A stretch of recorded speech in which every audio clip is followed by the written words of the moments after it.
సుమన్ టీవీలో మీ business promotions కోసం ఈ కింది నెంబర్ను సంప్రదించగలరు.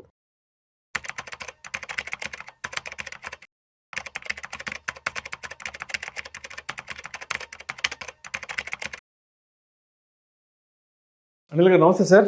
నమస్తే విష్ణు గారు. Welcome to Suman TV and welcome to Vishnu talks. Thank you అండి. అనిల్ గారు ఒక్కసారి ఇవాళ మార్కెట్ క్లోజింగ్ ఎక్కడో చూద్దాము. 5th ఆగస్ట్ వెడ్నెస్డే ఇవాళ.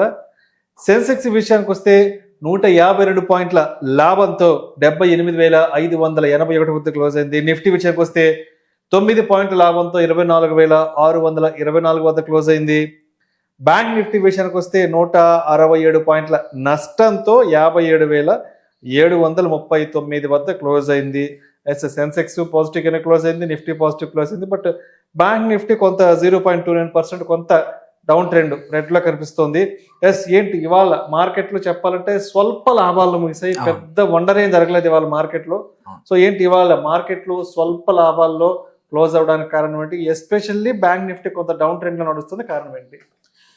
సో ఒకటి థింగ్ ఏంటంటే ఇవాళ మార్కెట్స్ కొంచెం I think probably 1 hour into the market time పాజిటివ్గా పైకి వెళ్ళాయి. ఈవెన్ సెన్సెక్స్ 500 పాయింట్ల పైన కూడా పైకి వెళ్ళింది. ఆ తర్వాత ఏంటంటే కొంచెం ప్రాఫిట్ బుకింగ్ చూసాము. అండ్ అదర్వైజ్ ఇవాళ పెద్ద నెగిటివ్ పాయింట్స్ ఏం లేవు. అందుకే ఎక్సెప్ట్ 1 or 2 సెక్టర్స్ తప్పించి most of them ended up మన పాజిటివ్ సైడే చూసాము. కాకపోతే ఏంటంటే ఎక్కడైతే ఆల్రెడీ ఇన్వెస్టర్స్ కొంచెం మనీ మేక్ చేశారో ఆ కౌంటర్స్లో ఇవాళ ప్రాఫిట్ కనబడుతూ ఉంది. అండ్ రీజన్స్ ఇప్పుడు మోరల్లెస్ పాజిటివ్ అట్మాస్ఫియరే ఉంది, కొంచెం పాజిటివ్గా క్లోజ్ అయింది. మేజర్ థింగ్ ఏంటంటే ట్రంప్ ఏదైతే కామెంట్ చేశాడో ఇరాన్ మీద త్వరలో వాళ్ళిద్దరి మధ్యలో ఒప్పందానికి ఈవెన్ వాళ్ళు కూడా ఒప్పుకున్నారు. అండ్ ఇరాన్కి కొంచెం వార్నింగ్ ఇచ్చాడు. But at the same time Iran వైపు నుంచి కూడా ఎక్కువ రోజు బ్లాకేడ్ కష్టం అని చెప్పి వాళ్ళ వైపు నుంచి కూడా ఇండికేషన్స్ వచ్చాయి. అందుకే క్రూడ్ ఆయిల్ మళ్ళీ $80 కన్నా కిందికి దిగువని వెళ్ళింది ఇవాళ. సో అదొక మేజర్ రీజన్ ఏంటంటే మార్కెట్స్ ఆర్ లుకింగ్ ఫార్వర్డ్. అంతా బాగుంటే ఏంటంటే నెక్స్ట్ ఫ్యూ డేస్లో మార్కెట్స్ ముందుకు పరిగెత్తే అవకాశం ఎక్కువగా కనబడతా ఉంది. అండ్ కంటిన్యూస్గా ఫ్యూ డేస్ నుంచి నిన్న కూడా ఒక 2,000 కోట్ల పైన ఎఫ్ఐఎస్ నెట్ బయ్యింగ్ ఉంది, డిఐఎస్ సెల్లింగ్ ఉన్న ఎఫ్ఐఎస్ నెట్ బయ్యింగ్ ఉంది. So this is a good sign. ఇలాగే కంటిన్యూ అయితే already July we had a positive after so much time. FIIs net buy ఖరీదు చేశారు. ఈ మంత్ కూడా ఆల్రెడీ స్టార్ట్ అయిన రోజు కూడా నిన్న కూడా బాగా నిన్న మొన్న కూడా 2 రోజులు పాజిటివ్గా ఉంది. సో అదొక రీజన్. అండ్ ఇంకొకటి ఏంటంటే companies which are giving on results ఇంకా బాగానే ఇస్తున్నాయి. So very few companies which are earnings growth లేని కంపెనీస్ కొన్నే ఉన్నాయి. So that is another wonderful sign. అందుకే సెన్సెక్స్ కానీ ఇవాళ కొంచెం బెటర్గానే ఉంది. కొన్ని బ్యాంక్స్ మాత్రం, ఎందుకు బ్యాంక్ నిఫ్టీ అంటే మాత్రం కొన్ని బ్యాంక్స్ నెగిటివ్గా ఇచ్చాయి. అందులో కూడా ప్రైవేట్ బ్యాంకింగ్సే. మళ్ళీ ఫైనాన్షియల్ సర్వీసెస్లో చాలా కంపెనీస్ ఇవాళ పాజిటివ్గా ఉన్నాయి. మనం చూసుకుంటే డేటా చూసుకున్నా కానీ లెట్సే మనకు నిఫ్టీ బ్యాంక్ నిఫ్టీలో కూడా చూసుకుంటే, సో బ్యాంక్ నిఫ్టీ దగ్గర ఇవాళ కొంచెం 0.29% డౌన్ ఉంది. It's not very big this thing. And quite a few companies, NBFCs, Tata Capital, Shriram Finance ఇవాళ 3.5% పెరిగాయి. సో ఎన్బిఎఫ్సిస్ బాగా ఉన్నాయి. ఈ బ్యాంక్ నిఫ్టీలో కూడా కొంచెం పబ్లిక్ సెక్టర్ బ్యాంక్సే కొంచెం వీక్గా కనబడుతున్నాయి, కానీ most of the other private sector కూడా probably HDFC is weaker. But ICICI కానీ మిగిలిన అదర్స్ బ్యాంక్స్ కూడా చాలా స్ట్రాంగ్ డేటా ఇచ్చాయి, మన రిజల్ట్స్ ఇచ్చాయి, ప్రాఫిట్స్ చూపించాయి. ఇవాళ హిందుస్థాన్ జింక్ మెటల్స్ ఇవాళ వండర్ఫుల్ రన్ చేశాయి. హిందుస్థాన్ జింక్ నియర్లీ 6% పెరిగింది. ఈవెన్ హిందుస్థాన్ కాపర్ కూడా బాగా పెరిగింది, కాపర్ కూడా.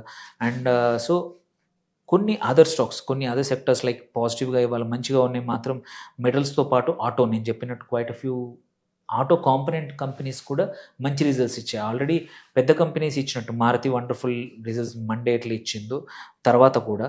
అండ్ రియాలిటీ కానీ పిఎస్యు బ్యాంక్స్ కూడా ఇవాళ రిలేటివ్లీ బెటర్గా చేశాయి. So on the whole markets అంతా యాక్షన్ ఓరియంటెడ్ అయితే వాళ్ళ కనిపించలేదు, పెద్ద యాక్షన్ కనపడలేదు. కాకపోతే ఏంటంటే కొన్ని స్పెసిఫిక్ లైక్ ఓలా ఎలక్ట్రిక్ కానీ which is come back nearly 7.6% పెరిగింది after better than expected quarterly results.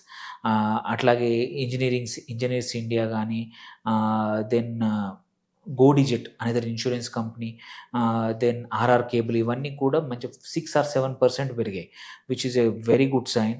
And most of the sectors ఇవాళ ఎక్సెప్ట్ బ్రాడ్స్ ఒక రీటైల్ ఒక 2-3 తప్పించి వండర్ఫుల్ రిటర్న్స్ ఇచ్చాయి. 52-week హైలో కూడా చాలా స్టాక్స్ ఉన్నాయి. అంటే చాలా stocks have come back. Redington, Apple retailer, Nykaa కానీ, సరెగమా కానీ, ఎంక్యూర్ కానీ, క్వైట్ ఆఫ్ పిఎన్బి హౌసింగ్ కానీ వండర్ఫుల్ పర్ఫార్మెన్స్ ఇచ్చే కొన్ని స్టాక్స్ మాత్రం అండర్ పర్ఫామ్ చేశాయి. ఏవైతే కంటిన్యూస్గా అండర్ పర్ఫామ్ చేస్తూ ఉన్నాయి. టాప్ లూజర్స్ చూసుకుంటే మ్యాప్ మై ఇండియా రిజల్ట్స్ అనుకుందాను కానీ ఇవాళ 8% పడిపోయింది. సో జీ లిమిటెడ్ కూడా పనిష్డ్ గ్లాక్సో. సో ఇవి అండ్ భారతీ హెక్సావేర్ ఇవి 2-3 తప్ప మిగిలిన otherwise most of the other stocks otherwise ఇవాళ పెద్ద ఈవెంట్ ఫుల్ డే కాదు, పెద్ద బజ్ ఏం లేదు మార్కెట్లో, పెద్ద హడావిడి ఏం లేదు పెద్దగా లేదు ఇవాళ. So on the whole markets ఏంటంటే ఇవాళ ఓవర్ నైట్ కానీ ఈ క్రూడ్ ఆయిల్ ప్రైజెస్ ఇట్లాగే ఎండ్ అయితే అండ్ కొంచెం ట్రంప్ ఇంకా కొంచెం సానుకూలంగా ఇస్తే మాత్రం markets will have a wonderful field day tomorrow. And ఇవాళ లుక్స్ లైక్ ఆ సిఏఎస్ ఏదైతే ఆప్షన్ సిస్టమ్ ఉందో లాస్ట్ 20 minutes ఇవాళ కొంచెం స్ట్రీమ్ లైనట్టు అనిపిస్తుంది. బట్ స్టిల్ సెన్సెక్స్కి ఎన్ఎస్సికి ఇంకా కూడా ఒక 0.3% డిఫరెన్స్ ఉంది. నిన్న మొన్న 5.6 ఉండింది. ఈ ఆప్షన్ సిస్టమ్ వల్ల అంత పెద్ద లాభాలు అనిపించట్లేదు.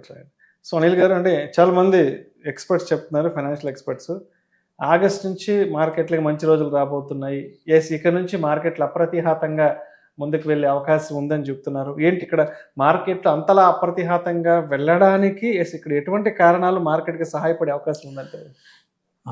నేను కూడా ఈ విషయానికి ఏకీభవిస్తున్నాను. ఎందుకంటే ఫస్ట్ థింగ్ ఏంటంటే మార్కెట్స్లో రిటర్న్స్ మంచి రావాలంటే ఇండియన్ మార్కెట్లో ఎస్పెషల్లీ లాస్ట్ 2 years నుంచి రాకపోవడానికి మేజర్ కారణం ఎఫ్ఐఎస్ ఎగ్జిట్ అయ్యారు. సెకండ్, కంపెనీస్ యొక్క అర్నింగ్స్ బాగాలేవు. సో మాటికి ట్రంప్ టారిఫ్ అనే గొడవ, రూపాయి వీక్నెస్ ఒకటి, and at the same time crude oil పెరగడం ఒకటి. అవన్నీ కూడా స్లోగా మారుతూ ఉన్నాయి పరిస్థితులు. ఒకటి నేను చెప్పినట్టు రూపాయి విలోకేశంలో ప్రభుత్వం ఏంటి ఎఫ్సిఎన్ఆర్ డిపాజిట్స్ని ఎంకరేజ్ చేయడానికి హయ్యర్ ఇంట్రెస్ట్ రేట్తో లాక్ చేసేసింది. సో దానివల్ల బిలియన్స్ ఆఫ్ డాలర్స్ వచ్చాయి. అందుకే 97 నుంచి ఇవాళ 95 రేంజ్లో యుఎస్డి ఐఎన్ఆర్ నడుస్తూ ఉంది. దెన్ కంపెనీస్ యొక్క అర్నింగ్స్ చూసుకుందాం. ఆఫ్టర్ 7 to 8 quarters కంపెనీస్ అన్ని sustainable good numbers, average numbers, whether it's mid cap, small cap, large cap, అన్ని ఇండెక్స్లో కూడా కంపెనీస్ అన్ని రెవెన్యూస్ అనేది సస్టైన్డ్గా కనబడతా ఉన్నాయి. That's a wonderful sign. Third, FIIs యొక్క కంబ్యాక్ జూలైలో చూసాము, ఆగస్ట్లో కూడా వి ఎక్స్పెక్ట్ దట్. ఎందుకు కంబ్యాక్ కూడా చెప్తాను. ఒక రీజన్ ఏంటంటే లాస్ట్ 2 yearsలో అటు ఏఐ సైడ్ కానీ చిప్ స్టాక్స్ కానీ ఇటువైపు చాలా కంపెనీస్ ఫారిన్ ఇన్స్టిట్యూషనల్ ఇన్వెస్ట్ వెళ్ళిపోయారు. అందుకోసమే తైవాన్ కానీ, చైనా కానీ, కొరియా కానీ ఇవి చాలా బాగా పర్ఫామ్ చేశాయి. బట్ లేట్లీ ఏమవుతుంది, లాస్ట్ 2 quarters నుంచి అక్కడ అమెరికాలో కూడా ఈ ఏఐ మీద, డేటా సెంటర్స్ మీద ఇంత ఇన్వెస్ట్ చేస్తున్నాము, దాని తగ్గట్టు రిటర్న్స్ రావట్లనే క్వశ్చన్ స్టార్ట్ అయింది. అండ్ కొరియాలో చూసాము 2 స్టాక్స్ మొత్తం డ్రైవ్ చేస్తున్నాయి. నియర్లీ 60% యొక్క market cap 2 stocks, Samsung and Hynix, 2 కూడా లాస్ట్ కొన్ని రోజుల నుంచి పడిపోతున్నాయి. సో ఈ లెక్కన ఏంటంటే ఇన్వెస్టర్స్ ఆర్ మళ్ళీ నాన్ ఏఐ ఉన్న ఎమర్జింగ్ మార్కెట్స్కి వస్తూ ఉన్నారు. సో అది ప్రాబబ్లీ ఇప్పుడు కంటిన్యూ అయితే మాత్రం ఒక 6 నెలలు కంటిన్యూ అయితే మార్కెట్స్ 25,600, 26,000 కాదు, it will even go to 30,000, 31,000 కూడా అంటున్నాము. So it all depends on Trump మళ్ళీ. సో అంటిల్ అన్లెస్ ట్రంప్ ఏదైనా పెద్ద టారిఫ్స్ వేయకపోతే మాత్రం మార్కెట్స్ విల్ డూ గుడ్. ఈ యుద్ధం ఆగిపోయిందంటే ఇంకా ఫాస్ట్ అవుతుంది. మనం చూస్తుంటేనే 10-15 సెషన్లో 25,500, 26,000 పరిగెత్తినా ఐఎమ్ నాట్ సర్ప్రైజ్డ్.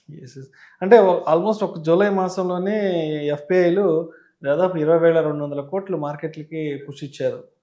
అవును, ఫ్రెష్ బయింగ్ అనేది చాలా జరిగింది. సో అదే, ఎందుకంటే అలొకేషన్ ఎమర్జింగ్ మార్కెట్లో ఇప్పుడు at the end of the day most of the big institutions FIIs ఏంటంటే నా దగ్గర ఉన్న అమౌంట్ ఇంత, ఏ కంట్రీకి పెట్టాలి ఇంత అనేది అన్నప్పుడు మొన్నటి వరకు సౌత్ కొరియా, తైవాన్ బాగా అనిపించింది. But now Indian markets are looking good. So అందుకే అలొకేషన్ అనేది ఇటువైపు కూడా వస్తుంది. ఇంకా ఈ అలొకేషన్ ఇంకా పెరిగితే మనకు ఎఫ్ఐఎస్ ఇన్ఫ్లో పెరిగిందంటే మనకి 25,000 అనేది న్యూ నార్మల్ అయిపోతుంది మళ్ళీ. Thank you sir, thank you so much Anil గారు. Thank you.